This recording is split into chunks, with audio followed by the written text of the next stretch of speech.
तो आज फिर से शुरू करते हैं। सेट्स पे बात कर रहे थे हम लोग। तो प्रीवियस लेक्चर में जो सबसे इम्पोर्टेंट चीज हमने जो सीखने की कोशिश की थी या सीखी थी वो था ए यूनियन बी, यानी कि ऐसा एलिमेंट जो ए में भी है और साथ में बी में भी है ना। तो लेट्स से हमने दो सर्कल बना लिए, एक इनको बोला था हमने वेन डायग्राम, ठीक है। तो ए यूनियन बी जो हो गया वो सारा का सारा हो गया, यहां से लेके पूरा का पूरा एरिया जो भी इन दोनों सर्कल्स के बीच में वो ए यूनियन बी था, और ए इंटरसेक्शन बी था, यानी कि इन दोनों का कॉमन पार्ट। तो अगर मैं इसको लाइन लगा दूं तो ये जो पार्ट है इसको शेडेड कह लो, तो ये जो चीज थी this is your A intersection B, यानी कि जो ए में भी है और बी में भी है, यानी कि कॉमन पार्ट। ठीक, तो ये चीज हमने सीखी थी और ये बहुत काम आएगी आपके बहुत सारे क्वेश्चंस कंपटीशंस के, नॉट ओनली फॉर 12th, बाकी बाद में भी अगर आप कोई कंपटीशंस देंगे तो ये वेन डायग्राम वाला अगर कॉन्सेप्ट आपको याद है तो बहुत आसान हो जाते हैं कई सारे क्वेश्चंस। तो और वैसे भी देखो हमारे लोग अभी जो आपको जो 11th 12th में या 9th 10th में जो भी मिलता है ना, वो क्या है बेसिकली आपको इक्विपमेंट्स दिए गए, आपको टूल्स दिए गए, आपको डिफरेंट डिफरेंट टूल्स दिए जा रहे हैं, ठीक है। अब होता क्या है, जैसे जैसे आप हायर क्लास में जाओगे इट विल डिपेंड कि आप कौन सी स्ट्रीम में जा रहे हो, है ना। जिस स्ट्रीम में जा रहे हो उसके हिसाब से आप टूल्स यूज करोगे, है ना। कई बार बच्चे मुझसे ये पूछते हैं कि सर इतना सारा पढ़ा मैथ्स, इसका कहाँ यूज हो रहा है। बिल्कुल ऑफ कोर्स, अब आप अगर आप वो चीज करोगे ही नहीं तो कहाँ यूज होगा। लेकिन जो लोग मैथ्स में ही हायर स्टडीज करते हैं उनके लिए टूल्स यूज होंगे। अगर आप मैथ्स छोड़ देंगे या उस टाइप की फील्ड्स में नहीं जाएंगे जहां पे ये यूज ही नहीं होना, तो ऑब्वियसली वो टूल्स यूज नहीं होंगे। अब इसको आप सिंपली एक चीज समझो कि आपने घर बनाने के लिए कुछ सामान मंगा लिया, ठीक है, रेता बोरी, रेता ईंट बजरी सब कुछ मंगा लिया, ठीक है, तो वो आपने सामान मंगा लिया। अब आपने घर बनाना ही बंद कर दिया तो भाई यूज कहाँ होगा वो, है ना। यही चीज होती है कि आपने, या फिर आप सोचो आपने बनानी है पनीर की सब्जी और पनीर है ही नहीं आपके पास, तो फिर कहाँ से बना लोगे। तो वही बात है, वो टूल ही नहीं है तुम्हारे पास तो तुम कहाँ से सीखोगे उसको, आगे कैसे बढ़ोगे। तो ये बेसिकली यही है, आप इसको जो भी चीज आप डिफरेंट वे में सीख रहे हो, डिफरेंट सब्जेक्ट्स में सीख रहे हो, दीज ऑल आर टूल्स। तो कभी भी आपको कभी ऐसा लगे कि भाई हमारा कब यूज होगा इनका, तब आपको ये बात ध्यान में आनी चाहिए कि भाई ये सब टूल्स हैं। इट विल डिपेंड कि आप क्या कर रहे हो, क्या करोगे, उसी बेसिस पे ही आपके यूज होंगे। तो चलिए अब आज एक और थोड़ा सा और आगे बढ़ते हैं। तो सबसे पहले बात करते हैं डिसजॉइंट सेट।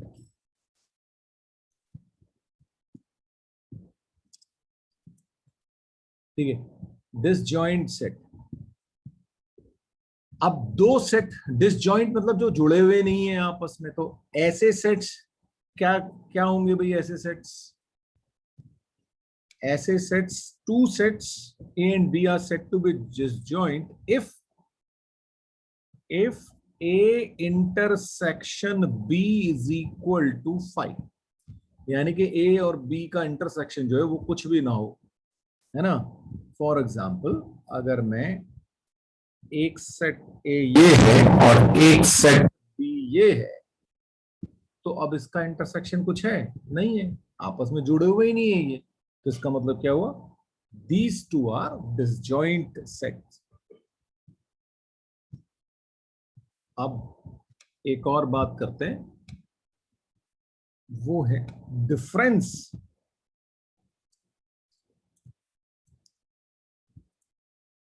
डिफरेंस का मतलब ये हो गया कि मान लीजिए मैं आपको ऐसे लिखूं A माइनस बी, ठीक है। डिफरेंस को ऐसे दिखाते हैं, set A minus set B। तो इसका मतलब क्या होगा वो जरा नोट कर लिया जाए। तो बेसिकली क्या कहा, A माइनस बी का मतलब हुआ the set of all those elements of A which do not belong to B, यानी कि वो सारे एलिमेंट जो A में तो हैं पर B में नहीं हैं, उनको बोलेंगे ए माइनस बी, अब कैसे होगा जरा और समझने की कोशिश करें, फिर इसको कैसे बनाएंगे। तो पहले तो चलो मैं इसकी नॉर्मल एक डेफिनेशन लिख देता हूं, फिर आपको वेन डायग्राम से भी समझा देता हूं कि भाई क्या हुआ है ना। ए माइनस बी मीन्स हुआ x such that x belongs to A and x does not belongs to B. तो ये आपका मतलब हो गया ए माइनस बी का। और ऐसे ही अगर मैं b माइनस ए की बात करूं तो इसका मतलब क्या हो जाएगा फिर, ऐसे एलिमेंट्स जो b को बिलोंग करते हैं बट a को बिलोंग नहीं करते, वो हो गए b माइनस ए। अगर मैं एक डायग्राम से आपको बनाने की कोशिश करूं तो चलो हम एक काम करते हैं, इसी में लिख देते हैं, है ना। अब देखिए यहां पे आप देखो कि अगर मैं इस रीजन को 1 बोलूं, इसको मैं 2 बोलूं और इसको 3 बोलूं, है ना, तो हमारा A union B basically 3 parts में डिवाइडेड है ना। तो यहां पे अब क्या होगा, जो ए में है और जो बी में नहीं है तो वो कौन से हो जाएंगे, ये आपको दिख जाएगा कि भाई ये जो है ये वाले, दिख गया रेड वाला पार्ट। ठीक है, नंबर 2 को मत गिन देना उसके अंदर, ठीक है ना, वो रीजन अलग है। तो ये a माइनस बी आपको दिख जाएगा भी, जो a में है और b में नहीं है। ऐसे ही अगर हम बात करें b माइनस ए की, तो अब आप सोच सकते हो कि भाई b माइनस ए कौन सा होगा, भाई ये वाला पार्ट हो जाएगा आपका b माइनस ए, है ना। तो सेट का ये वाला पार्ट जो बी में है और ए में नहीं है, यानी कि इंटरसेक्शन वाले पार्ट में से कुछ भी नहीं आ रहा है ना, वो दिख रहा होगा आपको फिगर से, वो ब्लैक शेडेड है। तो B minus A is your green part. तो ये वाला क्या हो गया, ये आपका हो गया बी माइनस ए, और ये वाला पार्ट हो गया आपका ए माइनस बी। मान लीजिए मैंने आपके सामने 2 सेट्स लिख दिए, ए के एलिमेंट्स हैं 2 3 4 5 6 7, बी के एलिमेंट्स हैं 3 5 7 9 11 13। तो ए माइनस बी क्या होगा, ए माइनस बी का मतलब ये हुआ कि वो सारे एलिमेंट्स जो ए में तो हैं लेकिन बी में नहीं हैं। तो ऐसे कौन से एलिमेंट्स हैं जो बी में नहीं हैं, एक तो मुझे 2 दिख रहा है, एक मुझे 4 दिख रहा है, और एक मुझे 6 दिख रहा है। ठीक है, तो अब आप लोग जल्दी से मुझे बताओ कि भाई b माइनस ए क्या होगा। b माइनस ए, बिल्कुल सही बताया आप लोगों ने, क्या होगा 9 ऐसे एलिमेंट्स जो b में हैं पर a में नहीं है। तो इस तरीके से आप देख सकते हैं। चलो अब इसी में ही थोड़ा सा और आगे बढ़ते हैं, थोड़ी सी इनकी प्रॉपर्टीज देखने की कोशिश करते हैं, ठीक है।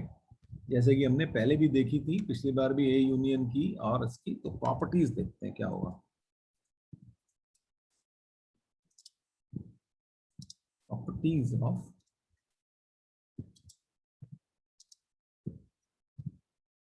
ए माइनस बी की क्या प्रॉपर्टीज होंगी, है ना, या प्रॉपर्टीज ही देखते हैं। ए की जरूरत नहीं पड़ेगी एक्चुअली, आपको सिर्फ प्रॉपर्टीज ही दे देते हैं, तो फिर कंफ्यूजन मचेगा।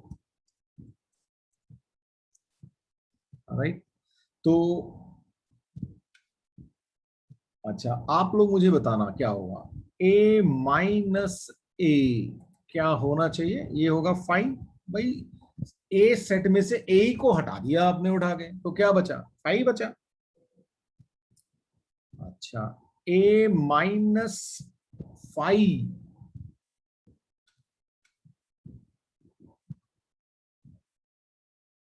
क्या होगा, ए ही हो जाएगा। अच्छा ए माइनस यूनिवर्सल सेट,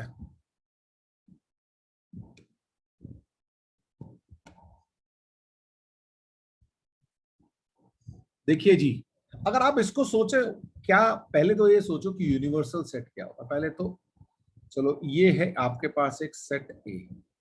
अच्छा, अब यूनिवर्सल सेट को मैंने आपको बताया था कि आपको हम जनरली एक रेक्टेंगल में बंद कर देते हैं।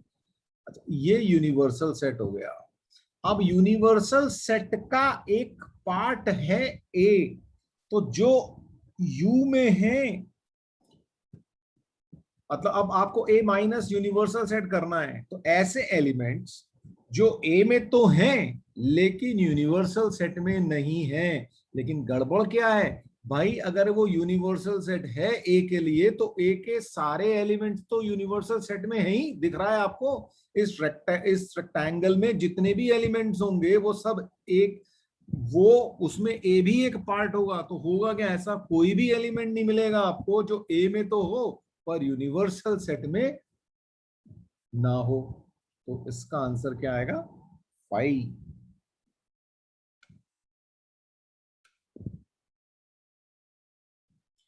अब जरा ये दो प्रॉपर्टीज और लिखो, और इसको आप लोग खुद से वेन डायग्राम बनाना और देखने की कोशिश करना कि ऐसा हो रहा है कि नहीं हो रहा है। आराम से बैठ के करना, क्लास खत्म हो जाए उसके बाद बैठना, ये फिगर बनाना। आपको पता है ABC 3 आप ले लेना सेट्स, तो वहां से आपको बनाने की कोशिश करनी है, ठीक है। तो करिएगा, और ये याद रहना चाहिए। देखो हुआ क्या है, ए माइनस, अब देखो यहाँ पे क्या है, ये इंटरसेक्शन है, ठीक है। तो क्या हुआ, माइनस साइन डिस्ट्रीब्यूट हुआ, लेकिन ये जो इंटरसेक्शन था ये यूनियन में कन्वर्ट हो गया, देखो है ना, ये यूनियन बन गया। ऐसे ही यहाँ पे A minus B union C is A minus B, और फिर उसके बाद अगला आप लिख दिया ए माइनस सी, और क्योंकि यूनियन साइन था ये चेंज होके क्या बन गया, इंटरसेक्शन। ठीक, इसको करके देखिएगा एक बार, आपको समझ में आना चाहिए।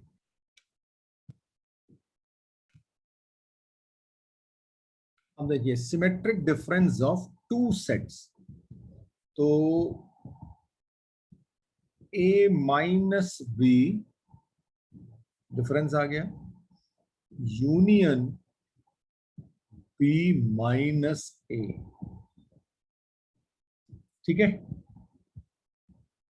तो इसको एक्चुअली में कैसे लिखते हैं, सिमेट्रिक डिफरेंस को, ए, ये डेल्टा या ट्राइंगल बना लो, ए डेल्टा बी, तो उसको बोलेंगे A minus B union B minus A. और इसका मतलब क्या हुआ, इसका मतलब हुआ एक्स, यानी कि कोई element such that x does not belongs to A intersection B. ये वैसे बहुत कम यूज होता है, ठीक है, लेकिन फिर भी कभी आपको दिख जाए तो आपको लगेगा कि नहीं यार ये तो हमको बताया ही नहीं है ना, तो इसीलिए। अच्छा देख लेते हैं इसको दिखेगा कैसे, है ना। तो अब आप देखो, ये है ए और ये है बी, ठीक है। ये दो सेट्स हो गए हमारे पास, ये ए है और ये बी है, और बाहर हमारा एक यूनिवर्सल सेट है ना। तो ये हो गया यू। अब देखो ए माइनस बी कौन सा है,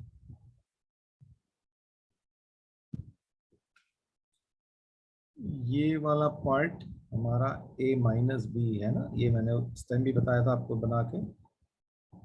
ये हमारा ए माइनस बी है, और बी माइनस ए कौन सा है, यही वाला है ना, ये मैंने उस टाइम भी आपको रेड और ग्रीन से ही दिखाए थे। तो अब देखो, अब अगर इन दोनों का यूनियन करूं, यानी कि इन दोनों को इकट्ठे ले दूं, तो देखो आपको सिंपल से दिख रहा नहीं है, बीच वाला पार्ट कुछ भी नहीं आ रहा है ना, ये जो पार्ट है ये कहीं भी नहीं आएगा। तो यही चीज है आपका, और यही आपको लिखा हुआ भी है यहाँ पे। तो ये वाला पार्ट इसके अंदर नहीं आ रहा ना, खाली दिख रहा है आप लोगों को। तो ये आपका देखो वेन डायग्राम जैसे ही आप बनाओगे आपको साफ साफ दिख जाएगा कि हाँ भाई देखो, कोई भी एलिमेंट एक्स क्या होगा, ए इंटरसेक्शन बी का नहीं आया। ए इंटरसेक्शन बी कौन सा होता है, ये वाला पार्ट हमारा होता है ए इंटरसेक्शन बी। तो दिख गया भाई, इसका तो कोई एलिमेंट आया नहीं, एक पार्ट, एक हिस्सा रेड है और एक हिस्सा ग्रीन है, ये वाला पार्ट तो आया ही नहीं। तो इसीलिए मैं बोलता हूं कि ये वेन डायग्राम हमेशा ध्यान में रखें, कोशिश करें आप वेन डायग्राम बना लें, चीजें बहुत आसानी से आपको दिखनी शुरू हो जाएंगी। देखिए मैंने आपके लिए दो सेट लिख दिए, ए और बी, ठीक है, उनके एलिमेंट्स आपको दिख रहे हैं।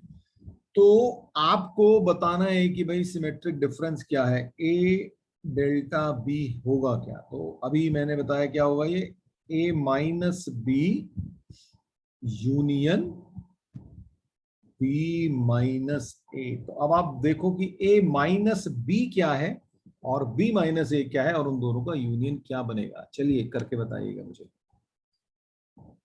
तो भाई ए माइनस बी क्या है, वो एलिमेंट जो ए में है बी में नहीं है। तो ए में है बी में नहीं है, तो एक तो ये 2 दिख रहा है मुझे और एक ये 4 दिख रहा है, बाकी के तो सारे एलिमेंट है ना, 1 3 5 6 7 8, 1 3 5 6 7 8 यहाँ पे लिखे हुए। तो ए माइनस बी क्या हो गया हमारे पास, 2 एंड 4 यूनियन बी माइनस ए। अब जो बी में है और ए में नहीं है, भाई 1 3 5 6 7 8 सब है इसमें, 1 3 5 6 7 8 सारे के सारे हैं, कौन सा नहीं है, सिर्फ और सिर्फ 9 नहीं है। तो इसका मतलब क्या हो गया, सिमेट्रिक डिफरेंस क्या हो गया आपका, 2 4 9, ये आपका answer. Complement of a set, मान लीजिए आपके पास U कोई यूनिवर्सल सेट है और A उसका सबसेट है, देन A या फिर A, इसको एक्चुअली A प्राइम लिखते हैं, A प्राइम या फिर A कॉम्प्लीमेंट, C एक छोटा सा सबस्क्रिप्ट में लिख दिया A के ऊपर, है ना, तो AC यानी कि A कॉम्प्लीमेंट और U माइनस A, जैसे मर्जी लिख लो, is defined as the set of all those elements of U which are not in A, यानी कि वो एलिमेंट ए कॉम्प्लीमेंट में कौन से एलिमेंट होंगे, वो एलिमेंट जो ए के अंदर नहीं है, यानी कि ए से बाहर वाले एलिमेंट जो हैं वो हमारे बोलेंगे ए कॉम्प्लीमेंट के पार्ट होंगे, है ना। तो ए कॉम्प्लीमेंट या ए सी कुछ भी लिख लिया, इसका मतलब ये हो गया कि x belongs to u such that x does not belongs to a, और x belongs to a complement both way implies that x does not belong to a। Complement का मतलब ही यही है कि वो a में है, यानी कि अगर सेट a का कॉम्प्लीमेंट की बात कर रहा हूं तो जो वो एलिमेंट जो a में नहीं है वो आपके कॉम्प्लीमेंट हो जाएंगे, ठीक है। और मान लेते हैं हम इसको सोचें कि कोई एग्जाम्पल भी ले लें तो क्या होगा, एक सेट ले लेते हैं, ओके 1 2 3 4 5 6, ठीक है, ये एलिमेंट ले लिए और ए ले लिया, अच्छा इसको मैं यू बोल देता हूँ, उधर लिखना चाहिए था, चलो इधर लिख दिया, ठीक है। और ये ए हो गया हमारे पास 1 एंड 2। तो ए कॉम्प्लीमेंट क्या होगा भाई, ए कॉम्प्लीमेंट होगा वो एलिमेंट जो ए में है, जो ए में नहीं है, है ना। ए में नहीं है तो 1 2 इसको छोड़ के बाकी के ये जो हैं ये वाले सारे आपका आंसर हो जाएगा, 3 4 5 6।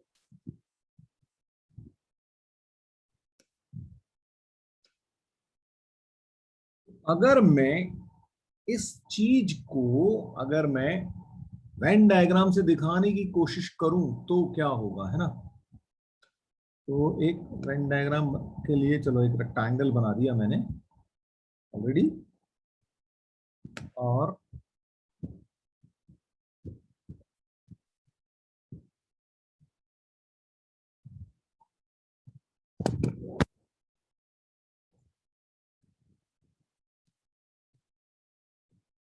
तो यहां पे लेट्स से ए बैठा हुआ है, ये ए सेट है, और ये यू सेट है, ठीक है।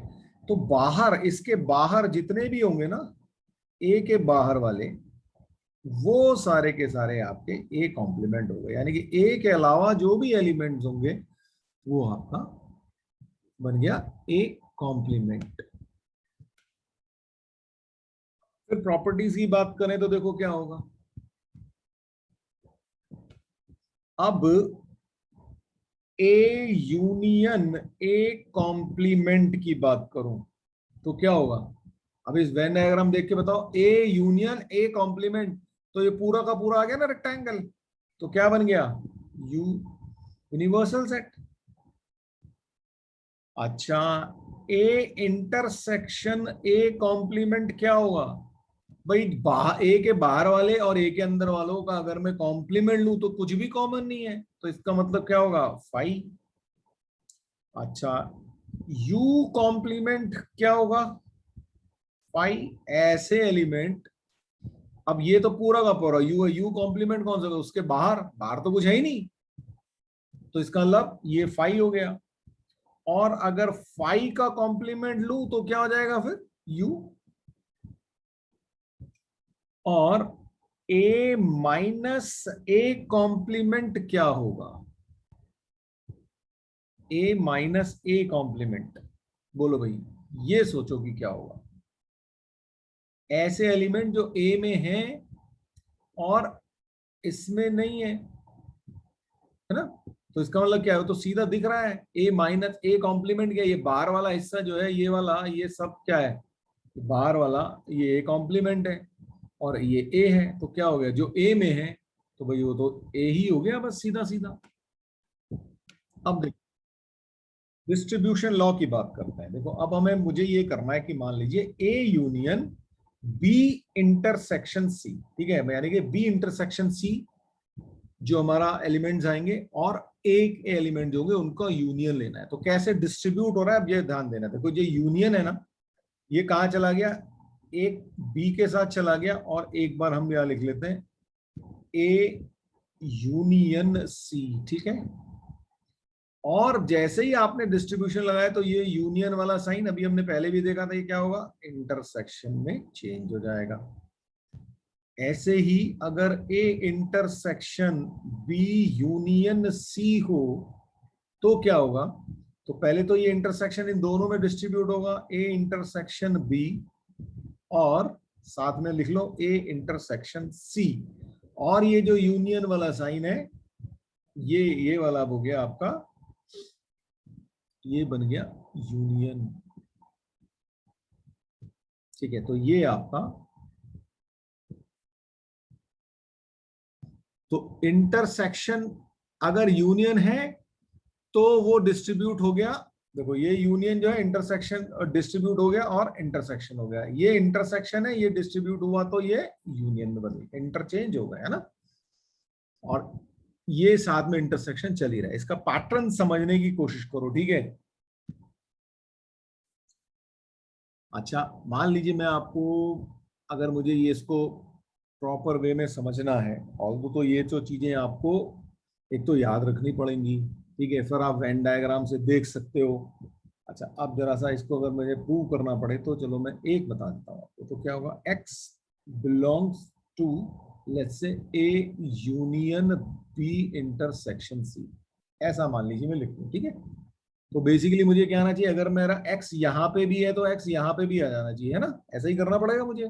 तो x belongs to a union b intersection c।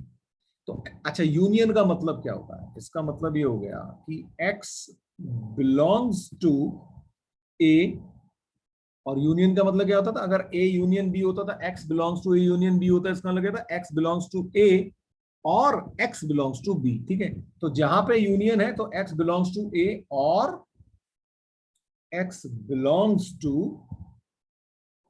b intersection c, ठीक। तो हम ऐसे लिख देंगे।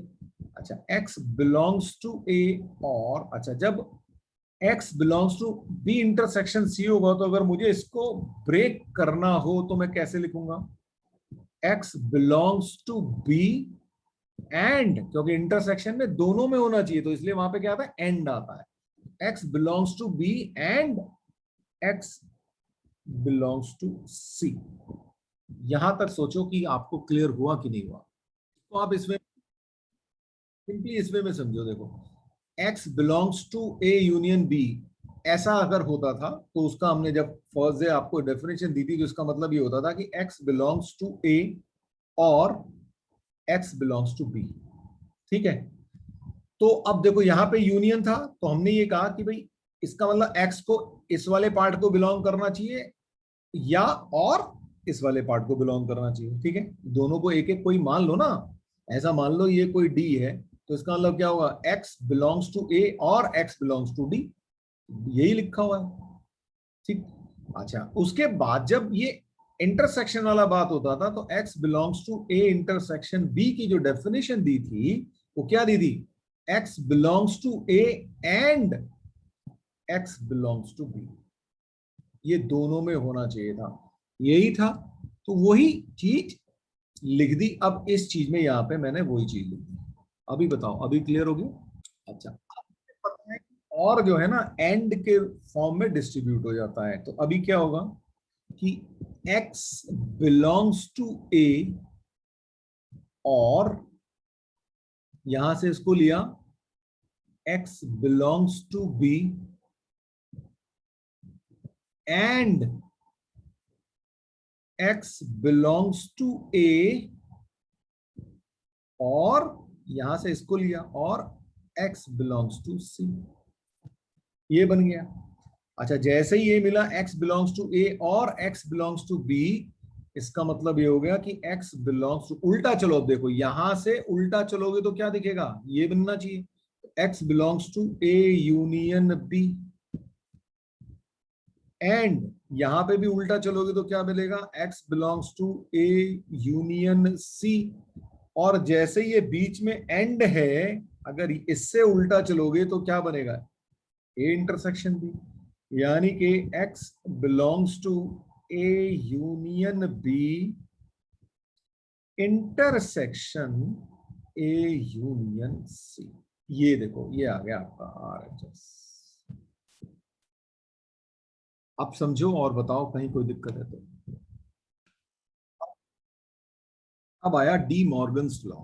ठीक है, डी मॉर्गन्स लॉ क्या कह रहा है, if A and B are any two sets then, अगर ए और बी आपके पास दो सेट्स हैं तो क्या होगा, ए यूनियन बी आप निकाल सकते हो। ठीक है, और आपको ये जो ऊपर प्राइम लगा है इसका मतलब क्या है, कॉम्प्लीमेंट है ना, याद आ जाएगा, मैंने अभी थोड़ी देर पहले ही बताया था कि अगर ये वाला साइन लगा है तो इसका मतलब कॉम्प्लीमेंट की बात हो रही है।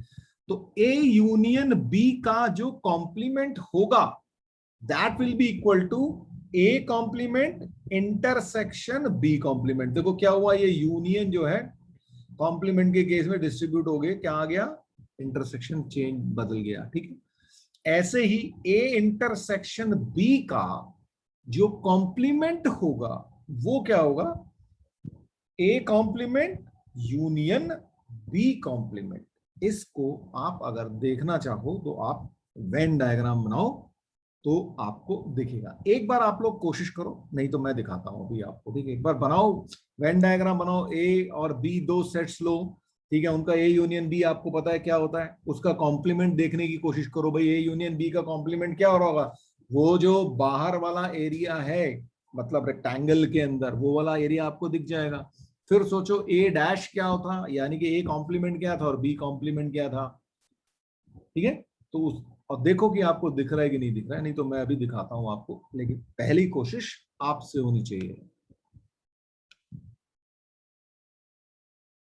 ओके, अच्छा ए यूनियन बी हमारा ये पार्ट हुआ, और तो ए यूनियन बी का कॉम्प्लीमेंट क्या होगा, है ना, वो सोचें। तो ए यूनियन बी का कॉम्प्लीमेंट कौन सा होगा, ये सारा का सारा पार्ट जो बाहर का है ना, ये वाला जिसके अंदर ये नहीं आ रहे, वो ए यूनियन बी होगा, है ना, का कॉम्प्लीमेंट होगा, होगा कि नहीं होगा, फर्स्ट पार्ट की बात कर रहा हूं मैं, ये बाहर वाला हिस्सा। क्यों, क्योंकि ओके एक मिनट ये और लिख देता हूँ भाई,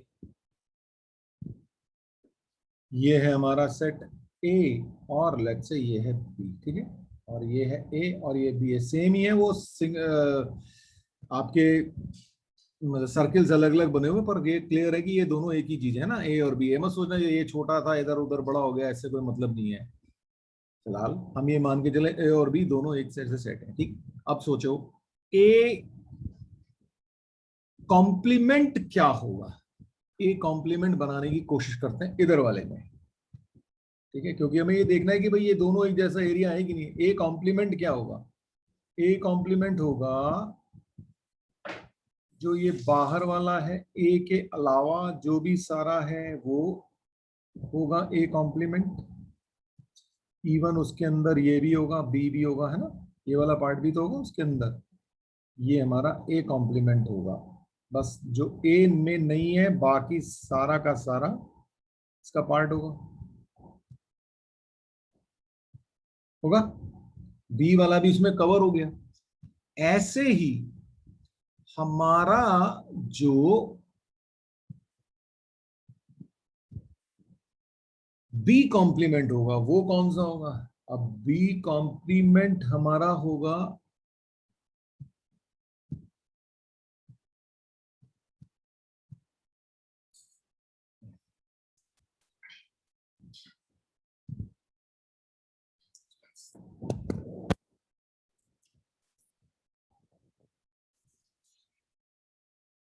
ठीक है, बी कॉम्प्लीमेंट कौन सा होगा भाई, ये वाला पार्ट, ये भी उसके अंदर ए भी आ रहा होगा पर बी नहीं आ रहा होगा बस,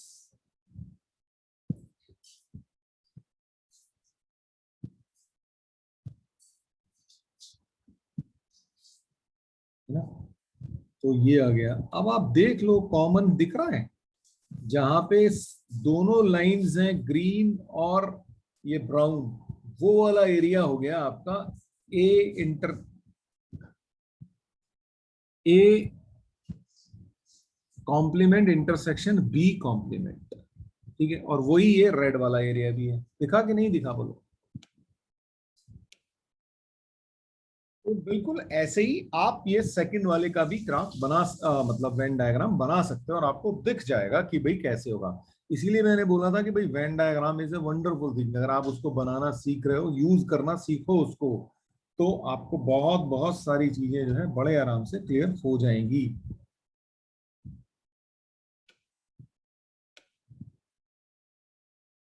अब एक बहुत बहुत इंपॉर्टेंट लॉ जो कि बहुत ज्यादा यूज होगा, आपके स्कूल में भी आएगा इस पे क्वेश्चन और कंपटीशन में भी आता है, ठीक है।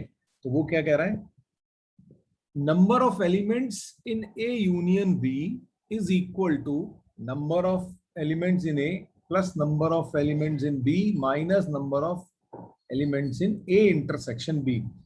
और n क्या है, नंबर ऑफ एलिमेंट्स। बेसिकली जो बात क्रूड वे में बात करो तो वो क्या है, cardinality, order of the set, है ना। कार्डिनलिटी आपको पता है, distinct element, right. So this is rule जो आपको याद होना चाहिए। तो क्या हो गया, ए यूनियन बी में कितने नंबर होंगे, कितने एलिमेंट्स होंगे, ए के एलिमेंट प्लस बी के element minus A intersection B के एलिमेंट। क्यों भाई ए इंटरसेक्शन बी के एलिमेंट क्यों माइनस करिए भाई, वो तो ऑलरेडी कॉमन आ चुके ना, इसीलिए उठा के उसको माइनस कर देते हैं, ठीक है। तो आप, या फिर अगर मैं इसका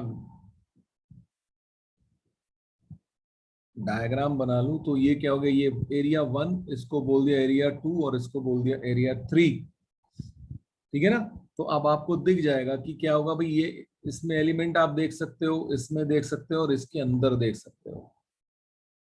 तो ए यूनियन बी में ये भाई कॉमन पार्ट वाले एलिमेंट तो हटाने ही पड़ेंगे ना, क्योंकि वो तो ए में ऑलरेडी आ चुके हैं या बी में भी आ चुके हैं इसमें, है ना, ये ए और बी में, इसलिए आपको वो एलिमेंट जो है हटाने पड़ेंगे।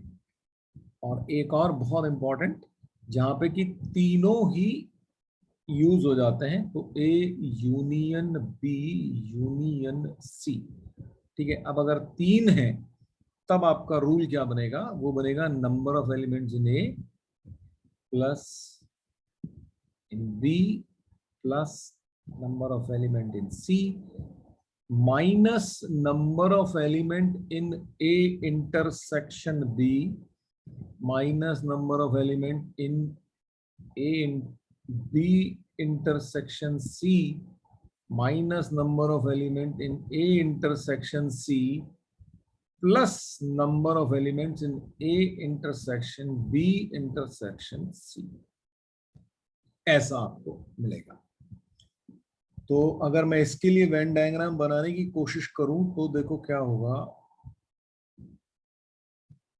ये है ए, ये है बी, बड़े गंदे गंदे से सर्किल बन रहे हैं पर कोई बात नहीं, ठीक है, और ये हो गया, ठीक है। तो ये ए, ये बी और ये सी। तो देखो अब देख, A union B, A union C, total elements हो जाएंगे, number of elements in A. अच्छा, इस केस में हम क्या करते हैं कि देखो हमेशा इनको ना लिख लो। फॉर एग्जाम्पल अगर मैं यहाँ पे इनको अलग अलग पार्ट में लिखने की कोशिश करूं तो क्या होगा, ए बी सी डी और ई एफ और जी, ये अलग अलग पार्ट में लिख लो, तब आपको दिखना शुरू हो जाएगा कि भाई कैसे होगा। अभी क्वेश्चंस भी करेंगे तो आपको और बेटर क्लियर हो जाएगा। इसका प्रूफ हम कर सकते हैं बहुत आसानी से with the help of A union B, but I am not getting into that, क्योंकि ये आपको प्रूफ तो कोई पूछेगा नहीं, आपको ये याद होना चाहिए, ये और ये फॉर्मूला आपको याद होना चाहिए। अगर ये नहीं है तो आप नहीं कर पाएंगे। तो हो क्या रहा है, number of elements in A, number of element in B and number of elements in C, minus A intersection B में जो है, माइनस बी इंटरसेक्शन सी में जो है, माइनस ए इंटरसेक्शन सी में है, और plus A intersection B A intersection C. देखो ये जो जी है ना, ये जी जो है ये है बेसिकली तीनों का इंटरसेक्शन है ना, A intersection B intersection C, ये जी पार्ट है आपका, ठीक है। और आपका मैं चलो इसमें लिखने की कोशिश करूं तो भाई एन ए इंटरसेक्शन बी कौन सा हुआ भाई, अगर ए इंटरसेक्शन की बी की बात करोगे तो एक तो ये है और ये भी है, ठीक है, ये भी इसके साथ ऐड हो जाएगा। तो क्या क्या बनेगा, ए इंटरसेक्शन बी में आपके पास ये है ई प्लस जी, ऐसे ही आप बाकी के भी देख सकते हो। बी इंटरसेक्शन सी की बात करूं तो बी इंटरसेक्शन में जी प्लस एफ हो जाएगा, ये वाला पार्ट। इस तरीके से आपको सोचना होगा। अभी एक क्वेश्चन लेंगे तो आपको और बेटर क्लियर हो जाएगा, ठीक है। बस ये फॉर्मूलेज आप नोट कर लें साथ में अलोंग विद दिस डायग्राम। कुछ लोग इसको 1 2 3 4 5 6 7 ऐसे लिख लेते हैं ना, आप लोग A B C D E F G जैसे मर्जी लिख लो, वो तो आपको बेसिकली क्या है, हर पार्ट को एक नाम अलग दे दो ताकि आप समझ सको कि भाई ये हो क्या रहा है, ठीक है। अभी आपके पास क्वेश्चन है, in a class of 35 students 24 like to play cricket and 16 like to play football. Also, each student like to play at least one of the two games. मतलब कोई ना कोई गेम तो खेल ही रहा है वो, है ना। How many students like to play both cricket and football? ऐसा आपको सोचना है। क्वेश्चन नोट करो और फिर शुरू। अब देखिए जी, इनफैक्ट मुझे पहले भी ए बी सी वाला तीनों ये बना देना चाहिए था, पर एनीवे चलो अब अगली बार क्वेश्चन में बना देंगे, ठीक है।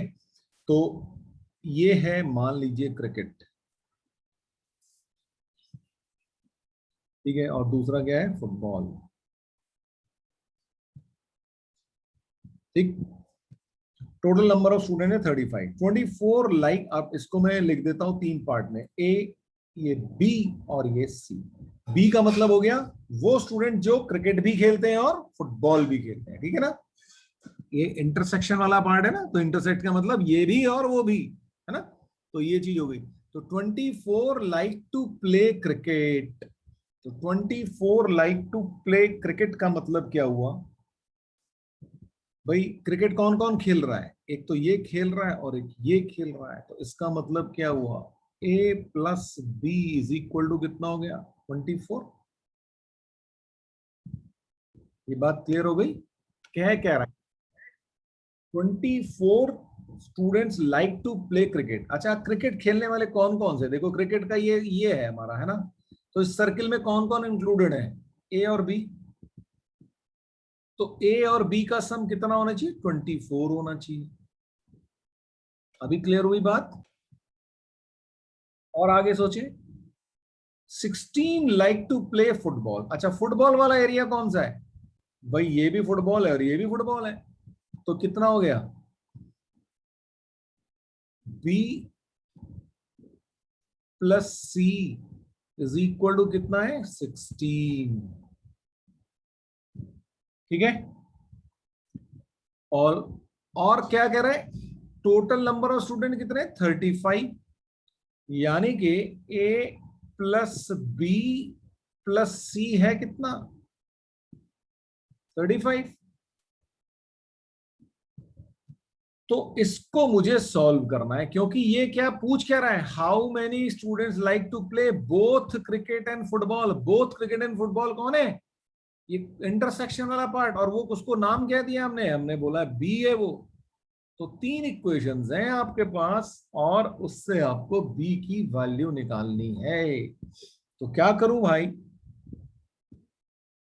अच्छा इसको इक्वेशन 1 बोल देता हूं, इसको 2 बोल देता हूं, इसको 3 बोल देता हूं। तो अगर मैं 1 और 2 को ऐड करूं, देखो इक्वेशन 1 प्लस 2 करूं तो क्या मिलेगा भाई, A plus 2b plus C is equal to कितना हो गया 40। और उसमें से अगर मैं 3 माइनस कर दूं भाई, अगर मैं इसमें से 3 माइनस कर दूं, इसको मैं बोल देता हूं 4। अब इसमें और इसमें फर्क क्या है, ए प्लस सी, तो यहाँ ए प्लस बी प्लस सी है यहाँ पे, और यहाँ पे ए प्लस 2 बी प्लस सी है। तो माइनस कर दूं तो क्या होगा, सिर्फ बी बचेगा मेरे पास। तो 4 माइनस 3 करते ही मुझे बी मिल जाएगा, और बी का मतलब हो गया 40 माइनस 35 यानी कि 5। ये आपका answer. Now this is a question. In a class of 30 students, 16 passed in maths, 12 passed in physics, and 9 passed in both. Find the number of students who failed in both. ये आपको सोचना है, करिए एक बार कोशिश करिए। अब देखिए टोटल नंबर ऑफ स्टूडेंट्स है 30 आपकी क्लास में। आपसे बोला गया कि 16 passed in maths, 12 passed in physics and 9 passed in both. अब एक बात ध्यान रखना, आप हमेशा कहां से शुरू करोगे, हमेशा बोथ वाले से। अगर बोथ वाला मिल रहा है तो वहां से शुरू करोगे, ठीक है। तो कितना हो गया 9 पास्ड इन बोथ, और बोथ वाला एरिया कौन सा है, ये रहा। तो यहां पे मैं क्या लिख देता हूं 9, ठीक है। ये क्लियर है, ये बोथ है, मैथ्स एंड फिजिक्स बोथ। अब इसके बाद आपको इसने कहा कि 16 पास्ड इन मैथ्स, तो मैथ्स में मुझे कितना लिखना, इस एरिया में क्या लिखना चाहिए, सोच के बताओ मेरे को, इस एरिया में क्या लिखना चाहिए। देखो आपको कहा 16 पास्ड इन मैथ्स, अगर मैं यहां पे 16 लिख दूंगा, अगर मैं मान लीजिए मैं यहां पे 16 लिख देता हूं, तो ये गड़बड़ नहीं हो जाएगी भाई, ये वाले भी तो मैथ्स में पास हुए हैं। तो इसका मतलब इसका दोनों का डिफरेंस मुझे वहां पे लिखना चाहिए। तो मुझे यहाँ पे कितना लिखना चाहिए 16 माइनस 9, तो यहाँ पे मुझे 7 लिखना चाहिए। अब देखो इन दोनों को ऐड करोगे तो मैथ्स का आ रहा है कि नहीं आ रहा, तो वो 16 है, 7 प्लस 9 इज 16। तो ये देखो ये लिखा है 16 पास इन मैथ्स। अब बिल्कुल ऐसे जैसे अगर आपको ये लॉजिक समझ में आया, अब आपको ये समझ में आएगा 12 पास इन फिजिक्स। टोटल फिजिक्स में 12 ही पास हुए हैं, जिसमें से 9 तो यहाँ कॉमन वाले में बैठे हैं। तो कितने बचे यहाँ पे बचे 3। तो अब आप देखो तीनों एरियाज में टोटल, अब ये यूनिक हो गया पार्ट है ना, इसमें 7 है, इसमें 9 है और इसमें 3 है। टोटल कितना हो गया अब इनका, इन तीनों का जो टोटल हुआ वो हो गया 19। और मतलब ये तीनों वो, ये 19 वो स्टूडेंट हैं जो पास हो गए हैं मैथ्स और फिजिक्स में। तो बाकी फेल कितने हुए, टोटल थे 30, तो फेल्ड कितने हो गए,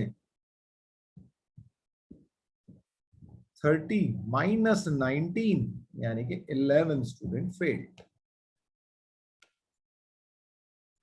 तो अब आप अपनी एनसीईआरटी खोलिए और वहां पे इस टाइप के जो क्वेश्चंस हैं उनको करने की कोशिश करिए।